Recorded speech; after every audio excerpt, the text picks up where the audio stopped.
Bonjour à tous, nous allons voir une séance de la partie 3, origine de la matière des êtres vivants. C'est notre première séance, comment montrer que les êtres vivants produisent de la matière. En effet, tous les êtres vivants produisent de la matière. Par exemple, une plante. On voit ici la croissance d'une plante. Elle grandit, elle grossit.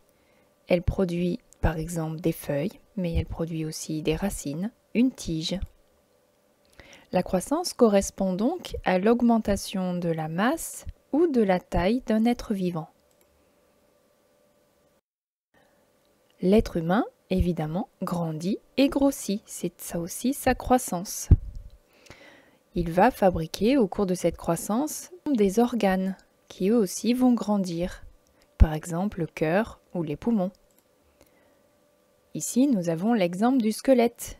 On voit très bien que la main de l'enfant de 1 an a bien grandi lorsqu'il a 10 ans.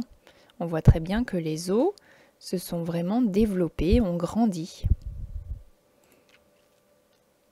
On peut mesurer ce que les êtres vivants produisent en réalisant un graphique de l'évolution de leur masse ou de leur taille.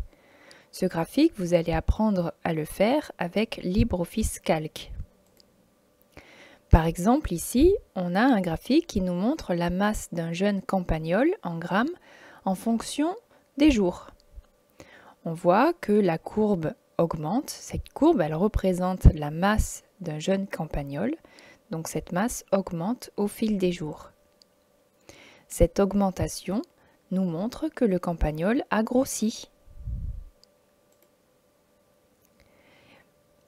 Si on regarde des plantules de blé, cette fois, on observe la masse de 10 plantules de blé au fil des jours et on voit aussi que cette masse augmente au fil des jours.